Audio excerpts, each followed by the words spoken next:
এতদিন পরে এত গরম সহ্য করে শেষমেশ একটু শান্তি পাওয়া গেল।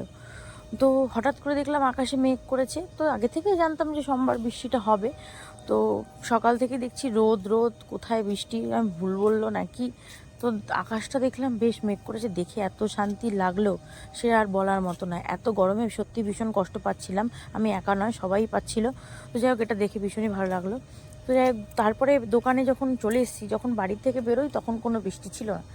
দোকানে আসার পরে একদম ভীষণ পরিমাণে বৃষ্টি নামলো, কারেন্ট অফ হয়ে গেল। তো দোকানে চার্জার লাইট ছিল, সেখান থেকেই আমরা লাইট জ্বালিয়ে নিয়ে বসে রইলাম আর বসে বসে খাচ্ছিলাম একটু ভেজিটেবিল চপ। যাই হোক, টাইম তো পাস করতে হবে। তারপরে বাড়িতে আসলাম, বাড়িতে এসে দেখি সে বিশ্রী অবস্থা, কারণ প্রচণ্ড ঝড় হয়েছিল।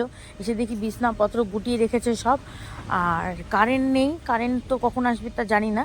তো যাই হোক, ছাদে আসলাম, শুনলাম নাকি গাছের ডাল ভেঙে পড়েছে। তারপরে নাকি শুনলাম ওপরে শেড করা ছিল টিন দিয়ে, সেই টিন ফিন অর্ধেকটা খুলে গেছে, উড়িয়ে নিয়ে গেছে না কি হয়েছে কি জানি না। তারপরে আসলাম ছাদে দেখতে কি অবস্থা। এসে দেখি সত্যি তাই, মোটামুটি এরকমই। তো আসলাম ঘরে, এসে দেখি আমার বর ফোন দেখছে, আর আমি রাস্তা থেকে হেঁটে আসার সময় আম পেয়েছি, কিন্তু আমগুলো ফেটে গেছে। তো আম কুড়োতে ভীষণই ভালো লাগে, কিন্তু সুযোগ পাই না, আশেপাশে কোথাও আম গাছ নেই সেরকম যে গিয়ে একটু কুড়োবো। আর যেই টাইমে ঝড় হয়েছে সেই টাইমে আমি দোকানে, সেটার সুযোগ নেই। তো বাড়িতে এসে আবার একটু সিঙ্গাড়াটা বাড়িতে সবার জন্য নিয়ে এসেছিলাম, সেটা খেলাম, মুড়ি দিয়ে একটু জল খেলাম, চা খেলাম, খাওয়া দাওয়া করে রাতের জন্য রান্না করব। তো সেরকম দিনের বেলা সেদিন কোনো রান্না বান্না হয়নি, তো রাতে রান্না করতে হবে। তো হালকার মধ্যে কিছু রান্না করতে হবে, কারেন্ট মানে নেই, অন্ধকারেই করতে হবে সব কিছু। সেই কারণে হালকা পাতলা কিছু একটা রান্না হবে। ডিমের ঝোল একদমই হালকা করে। তো সেই কারণে আমি ভাতের মধ্যে দিয়ে দিয়েছিলাম আলু সিদ্ধ, আর সিদ্ধটা কম হয়েছিল বলে কষাটা ছাড়াতে একটু প্রবলেম হচ্ছিল। আগের দিনের মশলা করাটা একটু বেশি হয়েছিল, তো সেটাই ছিল ফ্রিজে। তো ওটা দিয়েই রান্না করে নেবো, আর আলাদা করে মশলা করার কোনো দরকার পড়বে না। তো যাই হোক, আমি রান্নাটা শুরু করে দিয়েছি। রাতটা অনেক হচ্ছে, আস্তে আস্তে মেয়েকে বরকে খেতে দিতে হবে।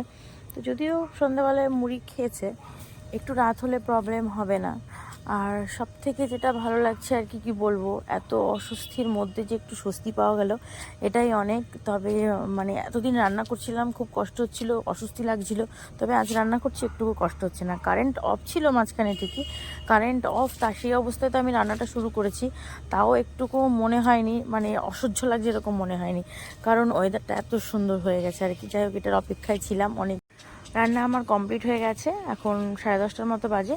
এখন সবাই খেতে বসে পড়বো। তার আগে আমি যে জায়গাটা রান্না করেছি সেই জায়গাটা একটু ভালো করে পরিষ্কার করে নেবো।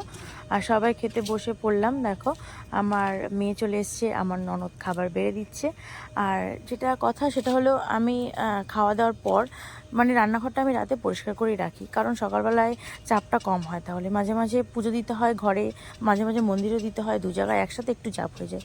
সেই কারণেই রাতে আমি রান্নাঘর পরিষ্কার করেই রাখি। তো যাই হোক, আজকের ভিডিওটা এই অবধি। সবাইকে গুড নাইট, সবাই ভালো থেকো, সুস্থ